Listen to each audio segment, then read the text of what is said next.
Bom dia, nono ano, muito bom termos aquele encontro nosso presencial na última quinta-feira. E aqui estamos para, depois desse feriadão que tivemos no último fim de semana, dedicado à memória dos finados, retomar a nossa jornada de estudo, mesmo que remotamente, iniciando aí o novo mês de novembro. Façamos a correção da atividade que foi passada para casa na última aula. Em seguida deveremos iniciar o livro 3 que apanhamos na última quinta-feira. Vamos dar aqui uma ampliada e temos ali a pergunta 2, porque a pergunta 1 a gente respondeu ainda na aula virtual. Pergunta 2, uma pergunta retirada do Enem, diz assim: o Cartoon, publicado em 1932, ironiza as consequências sociais das constantes prisões de Gandhi pelas autoridades britânicas, demonstrando que, então, essa ironia ela demonstra a ineficiência do sistema jurídico inglês no território indiano. Não, esse sistema jurídico ele funcionava, não era ineficiente. Letra B, o apoio da população hindu à prisão de Gandhi, pelo contrário, a população aqui parece estar protestando e não apoiando. Letra C, o caráter violento das manifestações hindus frente à ação inglesa. Nós sabemos que na Índia essas manifestações não eram de caráter violento, mas pacifista. Letra D, a impossibilidade de deter o movimento liderado por Gandhi. É tanto que, se você atentar detalhadamente, você perceberá que a multidão foi toda retratada com o mesmo rosto de Gandhi, para nos dar justamente essa ironia de que, mesmo prendendo o seu ideal, manifestava-se, continuava vivo nos anseios e reclamações da população indiana. Letra E também não pode ser a indiferença das autoridades britânicas frente ao apelo popular hindu. No entanto, eu coloquei ali uma interrogação, porque essa indiferença tanto faz como tanto fez das autoridades inglesas, britânicas, frente ao apelo, à reclamação da população. Essa indiferença ela acontecia, mas não é o que a charge procura retratar. Então, Gandhi, mesmo preso, o seu ideal, representado aqui na charge pelo seu rosto, reproduzido nas feições da multidão. Então, letra D, faça conferência aí no seu livro didático, no caso a página 58, estamos corrigindo o livro didático 3 ainda. Terceira questão, sobre a Revolução Comunista na China.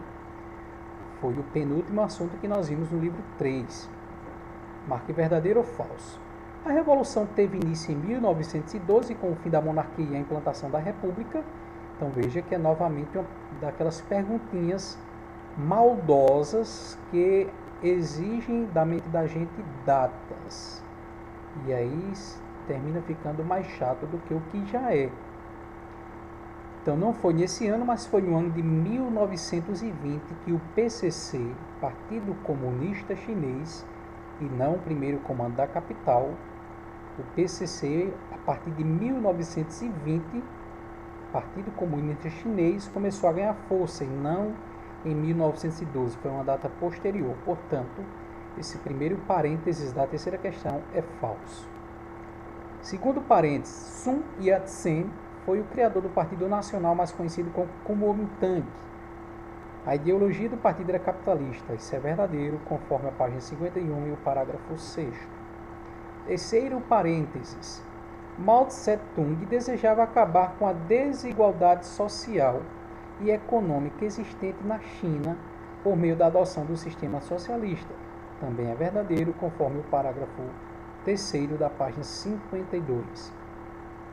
Penúltimo parênteses, o grande salto em frente foi uma política econômica que tinha como objetivo a ampliação da produção industrial e de alimentos na China.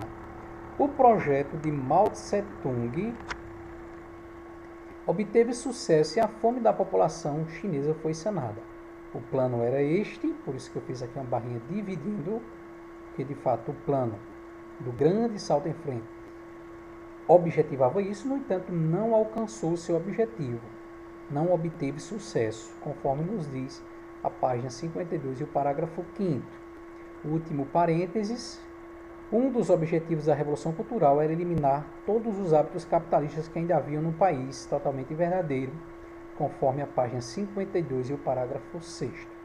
De modo que o terceiro ficaria falso, o primeiro e o quarto parênteses, os demais verdadeiro. Falso, verdadeiro, verdadeiro, falso, verdadeiro. Quarta questão, ainda retirada do Enem.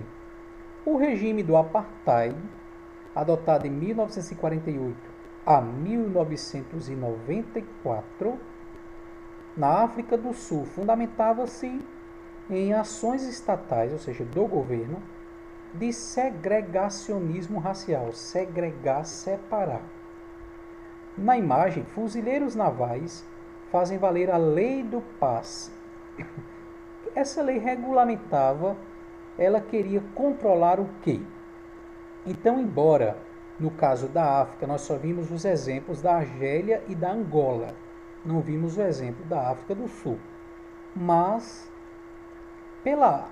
o nome, a denominação da lei, nós podemos induzir do que se tratava, do que regulamentava essa lei. A lei do passe regulamentava, queria controlar a concentração fundiária, não precisamos nem continuar lendo, porque fundiária diz respeito à terra e não ao movimento de ir e vir, a passagem, passe. Letra B, a lei do passe queria controlar, regulamentar o boicote econômico, proibindo os negros de consumir produtos ingleses sem resistência armada.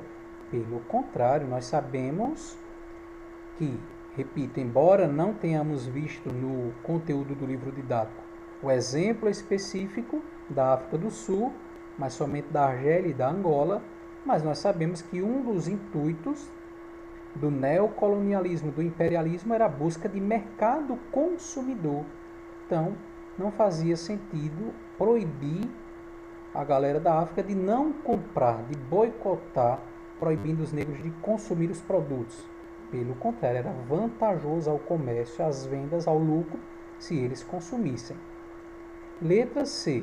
A lei do passe regulamentava o sincretismo religioso, também não precisamos continuar lendo, porque o próprio nome da lei já diz que é uma lei que trata do trânsito, do ir e vir, do movimento. Letra D. Queria controlar a movimentação, desautorizando os negros a transitar em determinadas áreas das cidades? Sim. De modo que a quarta questão deveríamos marcar a letra D. Por que não é a letra E? Exclusão do mercado de trabalho, negando à população negra o acesso aos bens de consumo, está na mesma linha de pensamento de consumir produtos. Então, eles queriam sim que eles consumissem, tivessem acesso, comprassem. Letra D, reafirmando. Feita a correção, podemos encerrar, guardar o livro 3, tanto didático quanto de atividades, e iniciar aí o novo livro 4. Mesmo que você não tenha passado quinta-feira lá para apanhar o livro novo, não feche e continue por aqui, porque as páginas serão projetadas. Então, nesse novo assunto deste novo livro, trataremos sobre o neoliberalismo, globalização e crise socialista. Algumas palavrinhas que você já deve ter ouvido aí. Temos um texto retirado desse livro, O Instante Certo, que diz assim esse trecho: seja qual for a origem do problema, seja um problema de ordem econômica, étnica, religiosa ou um problema ideológico, seja qual for o problema, se construirmos um muro só vai piorar as coisas, pois os clichês e conceitos sobre o inimigo se multiplicarão sem vínculo com a realidade, pois não sabemos o que se passa do outro lado do muro. Então você percebe que já é uma clara referência ao o mais famoso dos muros da história, o Muro de Berlim. Como já escreveu Ryszard Kapuscinski, consolida-se a partir da construção de um muro, consolida-se, fortifica-se, torna-se evidente a ideia de que o que vem de fora, do outro lado, do lado oposto, só pode ser uma ameaça. Se se constrói um muro, é para se proteger de uma ameaça. Um sinal de desastre, a vanguarda, ou seja, o anúncio do mal. E, de fato, tanto o texto nos remete ao Muro de Berlim, quanto a imagem, onde mostram jovens alemães na capital Berlim, observando a lenta construção do muro que dividiu sua cidade. E antes da gente nos determos sobre as perguntinhas que temos abaixo da imagem, vale a pena a gente relembrar isto aqui, que é a divisão alemã após o final da Segunda Guerra Mundial. Nós sabemos que a Alemanha foi tanto a principal causadora da Segunda Guerra Mundial, quanto a principal penalizada após o final da Segunda Guerra. Então, terminada a Segunda Guerra Mundial, essa foi a situação geográfico-política do país Alemanha. Hitler, sabemos, se suicida, então o comando da Alemanha ficará entregue, primeiramente, uma grande divisão entre República Democrática Alemã, o país é dividido em dois, ao lado leste, de mentalidade soviética comunista, como você pode ver aqui na legenda, nós teremos a Alemanha Democrática, a República Democrática Alemã de orientação comunista. Lembra também, não pode esquecer que é aquele contexto de Guerra Fria, em que todo mundo estava nessa divisão. Ao lado oeste, de orientação capitalista, nós tínhamos a República Federal Alemã. Então, capitalista, República Federal Alemã, comunista, República Democrática Alemã. E essa foi a grande divisão, mas tinha uma subdivisão, uma divisão menor, que o lado capitalista foi subdividido para 3 países capitalistas. Como você pode ver, a parte verde ao norte ficou para os Estados Unidos, a parte amarela ao sul ficou para a Inglaterra, ou de domínio britânico, e a parte mais a sudoeste ficou para a França. No caso específico da capital, Berlim, também nós tivemos essa subdivisão para essas 4 potências mundiais. Então, a própria capital, como você percebe aqui na ampliação do mapa da cidade, foi dividida a cidade em 4 territórios, separando sempre o lado comunista da subdivisão capitalista entre as 3 potências pelo muro que cortava a cidade. Veja que loucura você ter um muro que separa e que divide, que passa no meio de uma cidade, separando uma cidade em 2 lados. Então essa era a situação, para relembrar, e voltando lá na imagem de abertura do capítulo, nós temos os jovens entristecidos observando a construção e o levantamento deste muro. O que levou à construção do Muro de Berlim? Só lembrando que a iniciativa foi do lado comunista, que quis separar a capital. Então, era isolar, seria esse o objetivo que leva à construção, isolar a parte comunista da influência capitalista, como acontece ainda hoje nos países de regime socialistas, que procuram isolar a população do acesso às informações, por exemplo, do contato com pessoas de outros lugares. Segunda pergunta: barreiras físicas como o Muro de Berlim podem de fato resolver problemas políticos? Fica aí a questão em aberto, para que cada um chegue à sua conclusão. Então já sabemos aqui, ele vai trazer nessa página 3 um breve resumo do que foi os anos 1900, o século XX.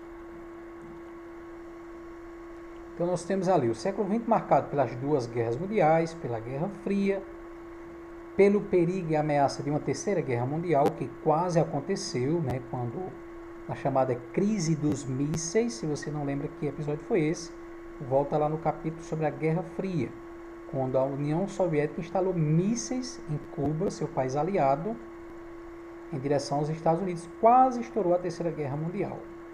Tivemos também aí o desenvolvimento né, após as duas grandes guerras, tivemos o desenvolvimento de bombas atômicas, tivemos uma espécie de teste ali durante a Segunda Guerra Mundial, usadas nas cidades japonesas de Hiroshima e Nagasaki, mas depois essas armas nucleares atômicas só se multiplicaram. Tivemos também aí no século XX, os anos 1900, a busca de áreas de influência. Acredito que esse conceito, no contexto da Guerra Fria, tenha ficado claro o que era essa busca de zonas de influência. Lá nós relembramos o exemplo específico da Alemanha, que foi dividida em 4 áreas, cada uma delas sob a influência de um país, sendo que 3 deles eram de mesmo alinhamento capitalista. Então, basicamente, a divisão era em 2, capitalista de um lado e socialista e comunista do outro. E também tivemos, como acabamos de estudar no livro passado, processos de emancipação política, o surgimento de algumas nações independentes na África e na Ásia. Para organizar melhor as ideias no juízo da gente, você tem 2 perguntinhas nessa página 3, uma de marcar, aliás, as 2 são de marcar X. Marca um X na que você considerar correta. Próxima aula faremos a correção, mas não deixe de enviar a foto da página 3 lá pelo Classroom. Um abençoado restante de quarta-feira. Envie a resposta da página 3 do livro didático até o meio-dia da sexta-feira.